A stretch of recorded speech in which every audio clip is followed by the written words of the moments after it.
Good morning student. आज की रसायन की कक्षा में आप लोगों का स्वागत है। तो आज की कक्षा में हम पढ़ेंगे रासायनिक समीकरण। रासायनिक समीकरण, ओके। आप लोगों ने रासायनिक समीकरण को कक्षा 10वीं में, कक्षा 9वीं में या उससे पहले वाले कक्षा में पढ़ा होगा, ओके। आप लोग को पता होगा इसके बारे में कि रासायनिक समीकरण होता क्या है और इसको लिखते कैसे हैं। हम आज फिर से थोड़ा सा इसको समझेंगे, जानेंगे रासायनिक समीकरण को कैसे लिखते हैं, इसको लिखने के तरीके, रासायनिक समीकरण को संतुलित कैसे किया जाता है। इन सारी चीजों को आज की क्लास में हम समझने वाले हैं, ओके। तो चलो सबसे पहले हम रासायनिक समीकरण की परिभाषा को समझ लेते हैं। रासायनिक समीकरण में भाग लेने वाले पदार्थ जिसको अभिकारक या क्रियाकारक कहते हैं तथा बनने वाले पदार्थों जिसको क्रियाफल या उत्पाद कहते हैं को रासायनिक सूत्रों द्वारा समीकरण के रूप में दर्शाने की विधि को रासायनिक समीकरण कहते हैं। ठीक है, अगेन मैं रिपीट कर दे रहा हूं स्टूडेंट। रासायनिक समीकरण में भाग लेने वाले पदार्थ जिसको अभिकारक या क्रियाकारक कहते हैं तथा बनने वाले पदार्थ जिसको क्रियाफल या उत्पाद कहते हैं को रासायनिक सूत्रों द्वारा समीकरण के रूप में दर्शाने की विधि को रासायनिक समीकरण कहते हैं। एक एग्जांपल के थ्रू आप लोग को बताऊंगा, बट थोड़ा सा और समझ लो। जब भी हम रासायनिक समीकरण को लिखते हैं तो रासायनिक समीकरण में दो पक्ष होते हैं, बायां पक्ष और दायां पक्ष। ठीक है, और उसके बीच में कुछ चिन्ह दिया जाता है। ठीक, तो बायां पक्ष और दायां पक्ष दोनों को संतुलित कर लिया जाता है। इस प्रकार बना हुआ जो समीकरण है, रासायनिक समीकरण, संतुलित समीकरण कहलाता है। ओके,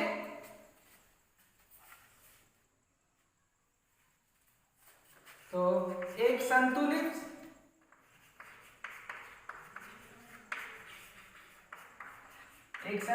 रासायनिक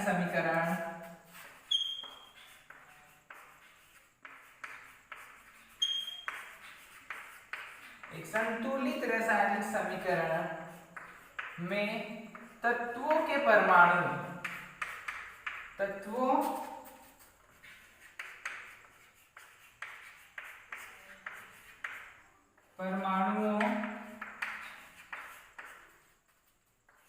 की संख्या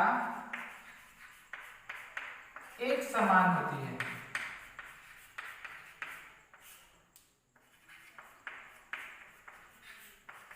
अर्थात बायां पक्ष में जो तत्व के परमाणु उपस्थित होंगे और उसकी संख्या जितनी होगी दायां पक्ष में भी उतनी ही होगी। ठीक है, जैसे एग्जाम्पल H2O2,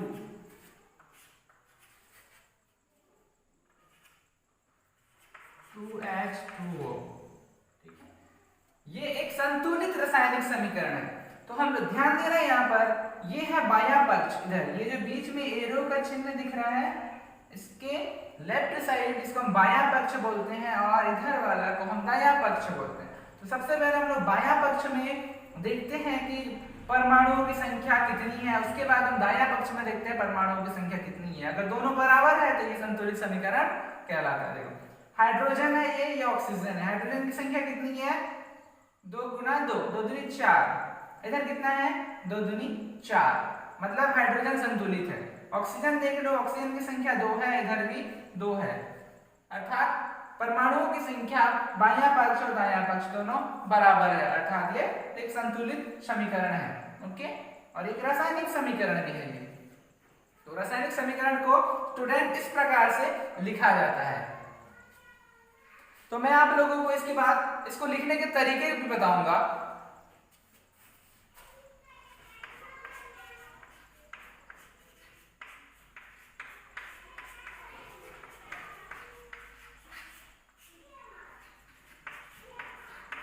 रासायनिक समीकरण को लिखने के तरीके।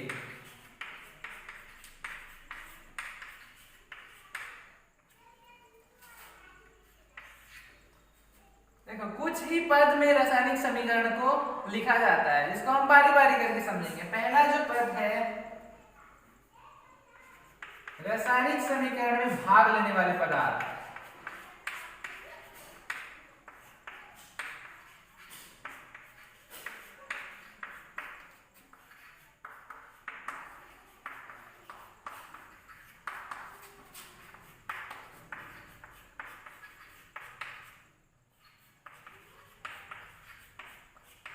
रासायनिक समीकरण में भाग लेने वाले पदार्थों, जिसको क्या बोलते हैं हम लोग, अभिकारक या क्रियाकारक कहते हैं।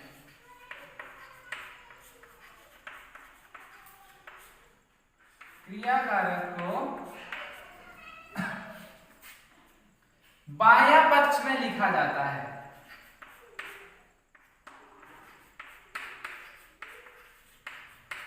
बाह्य पक्ष में लिखते हैं।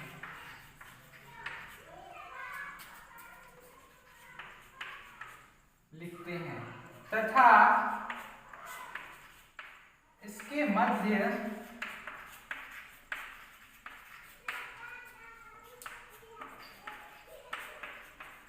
धन चिन्ह लगाया जाता है। धन चिन्ह लगा दिया जाता है। ओके, फिर से मैं रिपीट कर दे रहा हूं। पहला पद में रासायनिक समीकरण में भाग लेने वाले जो जितने भी पदार्थ होते हैं, ठीक है, उनको बाह्य पक्ष की ओर लिखा जाता है और उनके मध्य धन चिन्ह लगा दिया जाता है। ओके, मैं आप लोग को लास्ट में बता दूंगा कैसे करना है हमको। उसके बाद दूसरा पद देखो। दूसरा पद में रासायनिक समीकरण में बनने वाले पदार्थ, ज्यादा लंबा नहीं खींचूंगा, इसको शॉर्टकट कर देता हूं। बनने वाले पदार्थ, बनने वाले पदार्थों जिसको उत्पाद या क्रियाफल कहते हैं,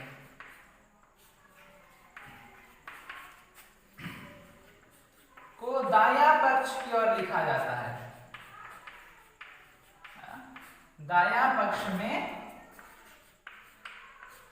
लिखते हैं तथा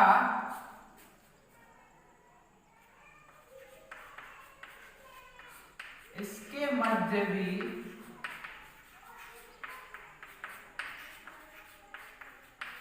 धन चिन्ह लगा दिया जाता है।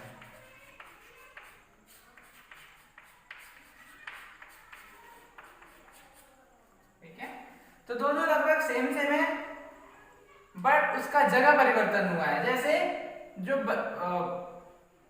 भाग लेने वाले पदार्थ है उसको हम बायां पक्ष में लिखते हैं और जो बनने वाला पदार्थ है उसको दायां पक्ष में लिखते हैं, और दोनों के मध्य ही धन चिन्ह लगा दिया जाता है। तीसरे नंबर में देखो, जो तीसरा पद है,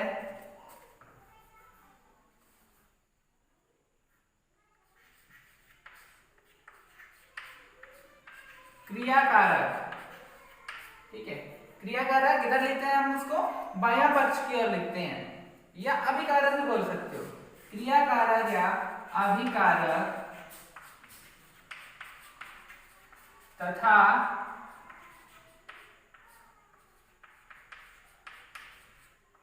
उत्पाद या क्रियाफल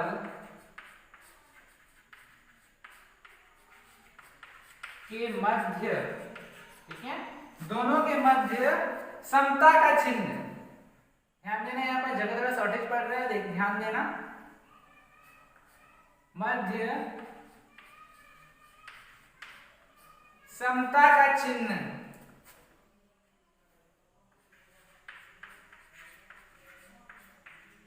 समता का चिन्ह या तीर का चिन्ह, तीर चिन्ह लगाया जाता है।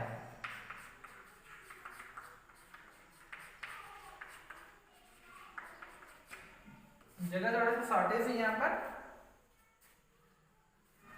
देखो, पहला पद क्या बोलता है कि रासायनिक समीकरण में भाग लेने पदार्थ को बायां पक्ष में लिखा जाता है, जिसको हम बोलते हैं अभिकारक।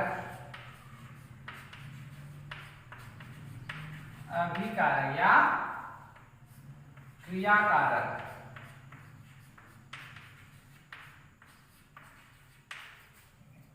और बनने वाले पदार्थ को हम दायां पक्ष में लिखते हैं, जिसको कहा जाता है क्रियाफल या उत्पाद। पहले उत्पाद को लिखते हैं, उत्पाद या क्रियाफल। अब क्या बोल रहा है तीसरे पद में? देखो पहला पद क्या बोल रहा है कि भाग लेने वाले पदार्थ को बायां पक्ष में लिखा जाता है। दूसरा पद ये बोलता है कि बनने वाले पदार्थ को दायां पक्ष में लिखा जाता है। और तीसरा पद में ये बोलता है कि अभिकारक या क्रियाकारक तथा उत्पाद या क्रियाफल के मध्य समता का चिन्ह या तीर का चिन्ह लगा दिया जाता है। इस प्रकार या तो तीर का चिन्ह लगा दो या समता का चिन्ह। ओके, इस प्रकार एक रासायनिक समीकरण को लिखा जाता है। तो हम एक एग्जांपल लेते हैं, जैसे कि H2 plus O2, H2 plus O2 मिलकर के बनता है H2O। H2 प्लस O2 मिलकर के बनता है, या H2 का O2 रासायनिक समीकरण में भाग लेते हैं और उत्पाद के रूप में बनता है H2O, जल।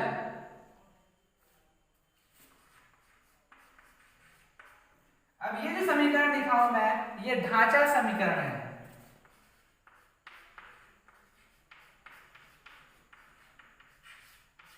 इसको हम ढांचा समीकरण कहते हैं। ओके, अब इस ढांचा समीकरण को संतुलित करना है हमको। वो चौथे पद में होगा, मैं बताऊंगा आप लोग को। तीसरे पद कंप्लीट होने के बाद चौथे पद में, तीसरा पद कंप्लीट होने के बाद जब चौथा पद आता है तो रासायनिक समीकरण के बायां पक्ष और दायां पक्ष, जब ढांचा समीकरण बनता है उसके बाद बायां पक्ष और दायां पक्ष में तत्वों के परमाणु की संख्या को गिना जाता है और दोनों तरफ बराबर कर लिया जाता है। ठीक है, तो चौथे पद में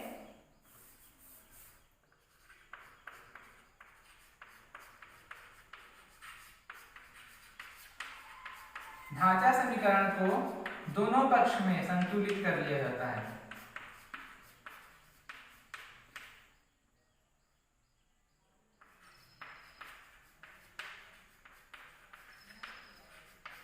परमाणुओं की संख्या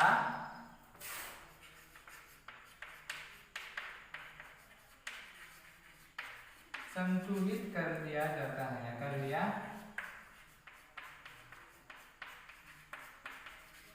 जाता है। इस प्रकार बने समीकरण संतुलित समीकरण कहलाता है।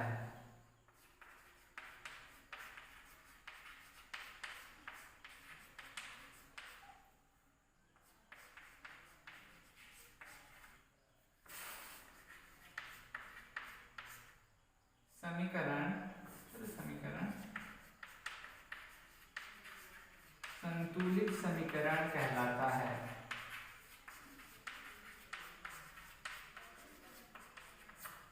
ठीक है, अब ये है ढांचा समीकरण हमारा, ध्यान देना। ये ढांचा समीकरण बन गया है, इसको अब हमें संतुलित करना है।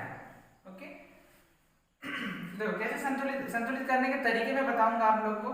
तो पहले सबसे पहले इसको हम लोग फटाफट संतुलित कर लेते हैं, उसके बाद कैसे संतुलित किए इसको भी बताऊंगा। देखो, परमाणु की संख्या गिन लो। इधर हाइड्रोजन कितना है? 2, बायां पक्ष में 2, दायां पक्ष में 2, ये संतुलित है। अभी ऑक्सीजन कितना है? 2, उधर 1 है। तो हमें क्या करना है? इधर 2 है, इधर 1 है, तो इधर और 1 बढ़ाएंगे, ऑक्सीजन की संख्या पहले 2 होगा। तो क्या करेंगे, इसके आगे हम यहाँ पर 2 के साथ गुणा कर देंगे। ठीक है, क्योंकि ये दोनों एक साथ है। H2O में हाइड्रोजन और ऑक्सीजन पहले से ही एक साथ है, इसलिए क्या करते हैं हम लोग, हाइड्रोजन के आगे यहाँ पर हम 2 का गुणा कर देते हैं। ठीक है, तो अब क्या हुआ, ऑक्सीजन संतुलित हो गया, इधर भी 2 उधर भी 2।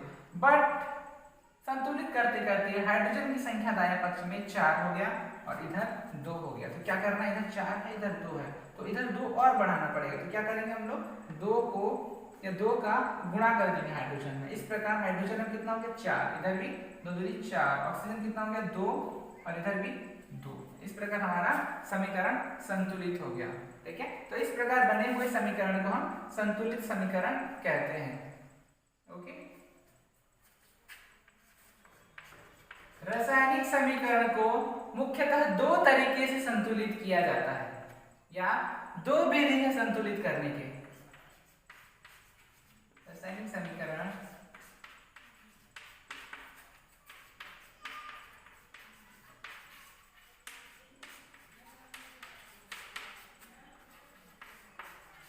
विधि, ठीक है, दो विधि है। पहला है अनुमान विधि,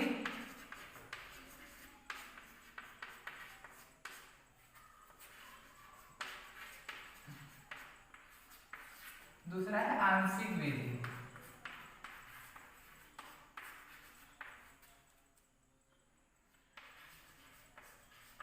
आंशिक विधि, आंशिक समीकरण की विधि। सबसे पहले हम लोग अनुमान विधि को देखते हैं क्या होता है।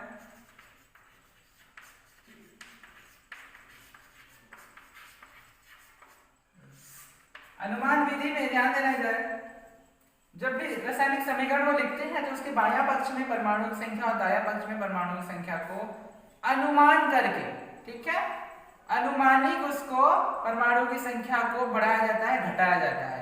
बायां पक्ष में अगर कम है तो बढ़ाएंगे, दायां पक्ष में अगर कम है तो उधर बढ़ाएंगे। ओके, इस प्रकार अनुमान लगाया जाता है और रासायनिक समीकरण को संतुलित किया जाता है, ठीक है, यह अनुमान विधि कहलाता है। और आंशिक समीकरण की विधि में कुछ कुछ समीकरण जो होते हैं वो जटिल होते हैं, अर्थात एक से ज्यादा, दो से ज्यादा, 3, 4, 5 जो तत्व है या परमाणु है आपस में मिल करके जो रासायनिक अभिक्रिया में भाग लेकर के उत्पाद का निर्माण करते हैं। तो इस प्रकार जो जटिल समीकरण होता है, ऐसे रासायनिक समीकरण को आंशिक विधि द्वारा हल किया जाता है, ठीक है, या संतुलित किया जाता है। तो पहले हम लोग समझते हैं अनुमान विधि। तो एक समीकरण लेते हैं पहले,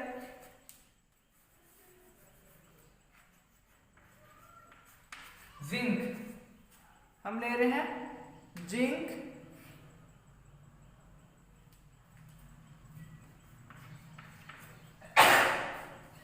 HCl, जिंक और HCl हाइड्रोजन क्लोराइड या हाइड्रोक्लोरिक अम्ल भी बोलते हैं इसको। दोनों मिलकर के क्या बनता है, ZnCl2 प्लस H2। जिंक और हाइड्रोजन क्लोराइड मिलकर के बना है जिंक क्लोराइड और हाइड्रोजन गैस बाहर निकलता है, ठीक है। इस प्रकार यह हमारा ढांचा समीकरण बन गया, ये ढांचा समीकरण है, ठीक है। और इसको हमें संतुलित करना है। तो देखो अनुमान विधि में क्या करते हैं, हम अनुमान लगाते हैं परमाणु की संख्या को। तो सबसे पहले देखो फर्स्ट स्टेप में क्या करना, फर्स्ट स्टेप में परमाणु की संख्या को गिन लिया जाता है। बायां पक्ष में कितने परमाणु है, उसकी संख्या कितनी है, कौन कौन से परमाणु है, जिंक है, हाइड्रोजन है, क्लोरीन है। दायां पक्ष में देखो जिंक है, हाइड्रोजन है, क्लोरीन है, ठीक है। अब इसकी संख्या देख लेते हैं, जिंक कितना है 1, हाइड्रोजन कितना है 1, क्लोरीन कितना है 1। इधर जिंक 1, हाइड्रोजन 2, क्लोरीन 2, ठीक है। अब देखो दोनों में सबसे कम कौन सा है, परमाणु की संख्या सबसे कम कौन से तत्व में है उसको पहले संतुलित कर लिया जाता है। तो जिंक दोनों तरफ संतुलित है, उसके बाद क्या हाइड्रोजन को कर लेते हैं। वैसे दोनों बराबर है बट हाइड्रोजन को करते हैं, उसके बाद हम लोग क्लोरीन का करेंगे, ठीक है। तो हाइड्रोजन की संख्या बायां पक्ष में 1 है और दायां पक्ष में 2 है। तो क्या करना पड़ेगा हमको, बायां पक्ष में हाइड्रोजन की संख्या 1 बढ़ाना पड़ेगा। तो बढ़ाने के लिए क्या करते हैं, यहाँ हाइड्रोजन है, हाइड्रोजन के आगे हम लोग 2 का गुणा कर देते हैं। अब 2 का गुणा करेंगे तो क्या होगा, देखो 2 कर दिए हम लोग, तो हाइड्रोजन की संख्या 2 बढ़ गया यहाँ पर, ठीक है। अब हाइड्रोजन संतुलित हो गया, परंतु क्लोरीन की संख्या जो पहले 1 थी अब कितना हो गया 2 हो गया। क्लोरीन की संख्या 2 हो, सॉरी यहाँ जिंक को कर रहा हूं मैं, क्लोरीन की संख्या 2 हो गया, ठीक। अब क्लोरीन की संख्या देखते हैं, क्लोरीन की संख्या 2 इधर है, इधर क्लोरीन की संख्या 2 है, मतलब ये भी संतुलित हो गया है। अब हमें देखना है जिंक, जिंक कितना है इधर 1, जिंक इधर कितना है 1। इस प्रकार हमारा समीकरण संतुलित हो गया। ठीक है। जिंक 1 है, इधर भी जिंक 1 है, हाइड्रोजन 2 है, इधर भी हाइड्रोजन 2 है, क्लोरीन इधर भी 2 है, इधर भी 2 है। इस प्रकार अनुमान लगा करके रासायनिक समीकरण को संतुलित करने के विधि को हम लोग अनुमान विधि कहते हैं। चलो और एक एग्जांपल देखते हैं।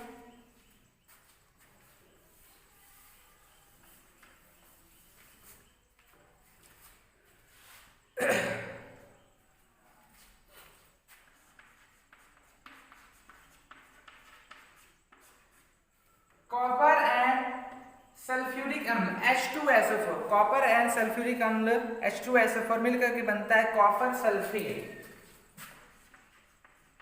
Copper sulphate SO2, copper sulphate SO2 है H2O।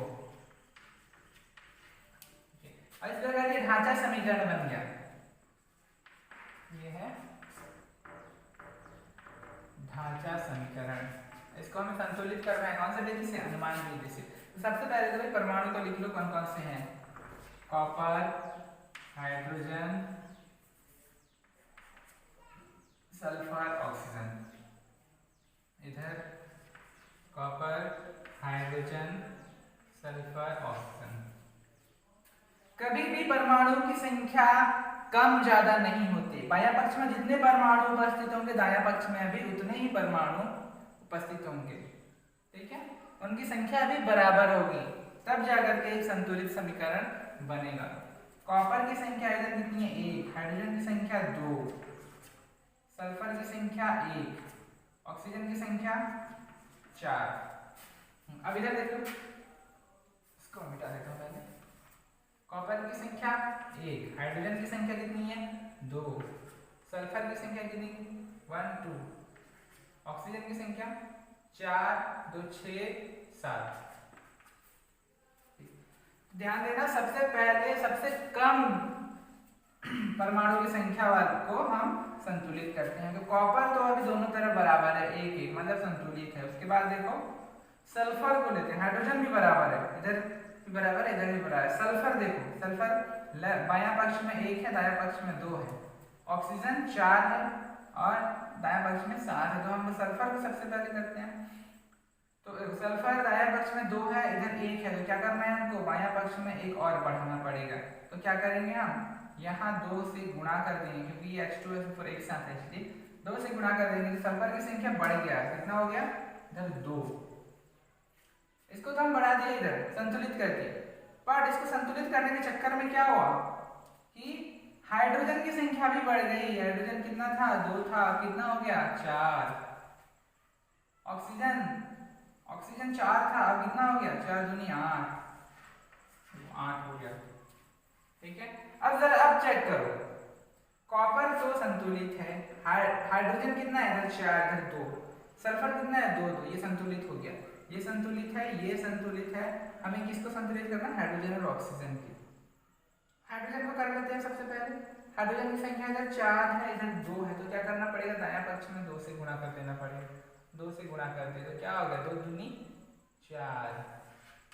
अब इसके चक्कर में क्या हुआ? ऑक्सीजन की संख्या 2 हो गई, ठीक है। ऑक्सीजन की संख्या और एक बढ़ गया। देखो अब गिनो, 4, 2, 6, 2, 8, ऑक्सीजन 8 हो गया, ठीक है। अब देखो, अब हम जब चेक करते हैं कि परमाणु की संख्या दोनों तरफ बराबर है कि नहीं। कॉपर 1, 1 संतुलित, हाइड्रोजन 4, 4 संतुलित, सल्फर 2, 2 संतुलित, ऑक्सीजन 8, 8 संतुलित। इस प्रकार हमारा रासायनिक समीकरण संतुलित हो गया। ओके, इस प्रकार अनुमान विधि से अनुमान लगाकर रासायनिक समीकरण को संतुलित किया जाता है।